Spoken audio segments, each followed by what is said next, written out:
Hello everyone. This video is a brief overview for the 1.6 update of LS Dialog Editor with Unity.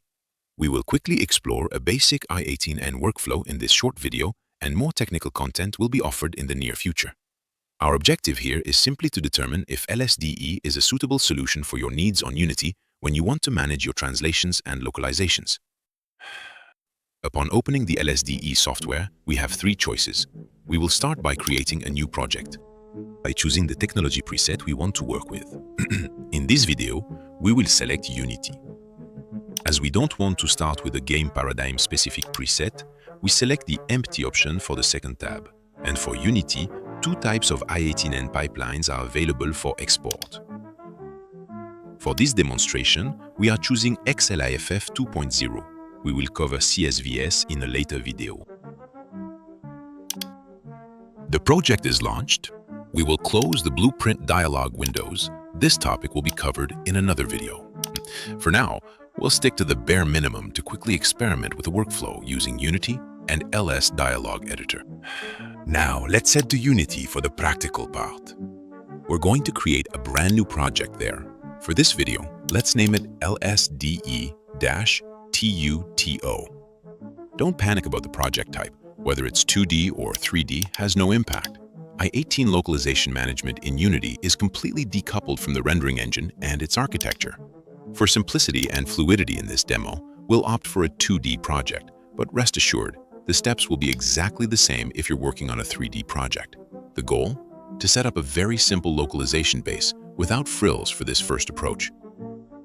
To not miss out on future videos where we'll explore more advanced techniques and I18 best practices for your games, subscribe or add the Unity playlist to your favorites.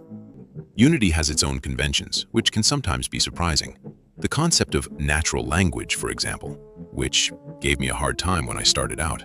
We'll see how to implement best practices based on conventions from more robust technologies like I18 next, a must-have in this area for global web technologies and which I also use in my in-house game engine.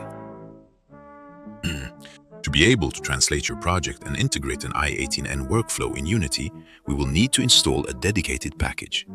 This package will add all the necessary features for this support to Unity and its UI. In the menu, Window, Package Management, Package Manager. Within the Unity environment, the Package Manager manages your project's extensions, the equivalent of NPM for those familiar with web technologies. The package we are going to install for I18N management is called Localization. It is available in the Unity Registry category as it is an official Unity package. We will now proceed with its installation and configuration. Once the installation is complete, we can see that the package has created a localization folder inside our project's packages directory. Without even needing to restart Unity, you should already see new integrated menus appear, such as Localization Scene Controls.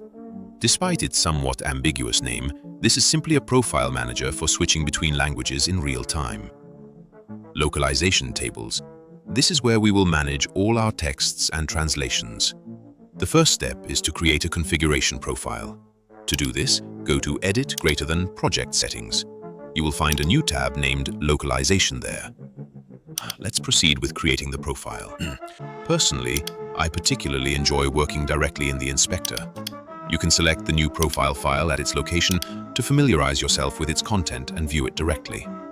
Note that the display will be exactly the same as in the detached window.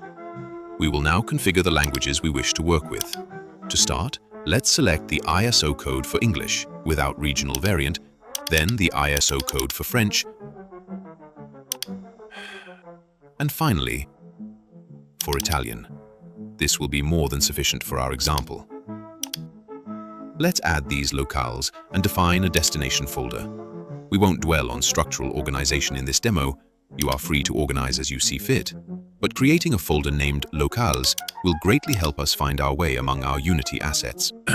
Now, let's make sure we have properly defined the native language of our project. It's important to maintain the same reference language for the entire project, even though you are free to change it at any time. This primary language will also allow LSDE to correctly perform tasks on the different target languages. Let's now open the Localization Tables window that we saw earlier in the menu. Place it in an accessible location. It actually fits quite well horizontally at the bottom of the editor. We're going to create a new table. In the Unity ecosystem, a table is the equivalent of a namespace or a package in LSDE and I-18 Next. You'll probably want to create multiple tables to stay organized and optimize your project. This is something to consider from the start to avoid laborious refactoring at the end of the project. Let's start by creating an entry manually to test its integration into Unity and understand the minimal workflow. Let's give it a structural key and, for starters, fill in 2 languages, French and English. For Italian, we'll assume we have no idea about the translation and let LSDE handle it. That covers manual creation. This is one method among others, and we'll explore more automated workflows in dedicated videos. Let's now create our first text element in Unity. These are generally text intended for the user interface without any specific script for now. To do this, simply select UI, then Text from the context menu. Unity will then prepare this first element and automatically check the necessary project dependencies. By inspecting this text element, we will discover its essential primitive components for its functionality. We will also be able to observe an area allowing us to modify the text literally. However, this is not the method we favor for a robust game architecture. After installing the localization package, as mentioned previously, we should now have a new component called Localize String Event. It can be added quickly by right-clicking directly on the text mesh component rather than searching for it in the menus. This component tells the game engine to retrieve a specific I-18N key and, if unsuccessful, to fall back to the literal text of the native text mesh component. We will have a real-time preview of the text, adapted to the currently active language profile in the editor. To change the language profile, the Localization Scene Controls window, which we have already discovered, will allow us to instantly switch between the languages of our interface or directly in-game. This system also allows for managing internal Unity localization, but this is not the workflow we will be interested in for now. Ideally, we would like to be able to send our text files to a translation studio or use a specialized tool to optimize the work on our texts and their translations. We are going to export all of Unity's text tables. We will not choose the CSV format because Unity does not handle batch imports/exports for this file type. Instead, we will prioritize XLIFF, which supports batch exports import. We will revisit a solution for CSVs in another video. Let's export our languages to an appropriate location. LSDE is capable of distinguishing the correct files to import, so there's no problem. Now, let's go back to LSDE. Then, let's open the Localization Configuration window. LSDE has a smart importer for each type of pre-configured project.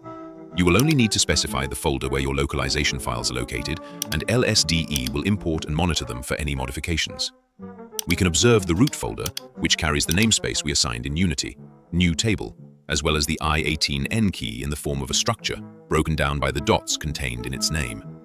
If your Unity project uses its own conventions and your custom localization engine, you have the option to easily modify and create your own parser to be executed by LSDE. Normally, for the main localization engines, you shouldn't need to intervene in the code of LSDE's parsers. We will run a translation task for the missing locale of this key. LSDE will then display a comparison window to assess whether we should refine the result or revert to previous results. LSDE also allows you to run correction tasks. Generally, these corrections are made during the game's development process before translations. At any time, it is possible to revert to previous versions of our texts associated with the project to understand the changes made over time or to correct an error. Now that the modifications are made, we can manually or automatically export the new version of our keys using the Sync button. And now, let's go back to Unity. Unity does not automatically detect changes, so we will have to manually import new versions. This way we can see our new locale being updated and imported into Unity. In an upcoming video, we will see how to further automate the workflow between LSDE and Unity and how to take advantage of the LSDE Bridge package provided with Update 1.26. It's a small, free extension that will allow you to import and export your CSV tables in batches, which is particularly useful for large projects if you prefer this format. The package will also allow you to manage the propagation of added, modified, or deleted keys by providing detailed reports for your IDE, thus assisting you in the evolution of your codebase. In an ideal I-18N workflow within Unity, We can code a simple little engine to choose what is sent to our placeholders and do so automatically without resorting to natural language or asking the translator to manage code. For example, we would like to pass global, local variables, or scripts that will process placeholders from your own engine and codebase. Referencing placeholders will give us full control over the dynamic aspect of the text, which is not natively offered by Unity. Contextual information per key, rather than by natural language, for example for plurals, can allow easily switching to the correct plural form automatically, without having to worry about changing the codebase or destroying existing text. This is a process that respects the open/closed principle, one of the pillars named solid in object-oriented programming. Adding contexts should never destroy your original text, but rather enrich it. The engine should only use them if they are available and implemented, when you have the budget or time to add them, generally at the end of a project. There are already international conventions that Unity uses via its API, which we can implement to ask our game engine to retrieve the correct contextual keys. This is something you can easily configure and add in LSDE for your engine. We will explore these paradigms in more advanced videos. That concludes this introspection of LSDE 1.26 in a basic workflow with Unity.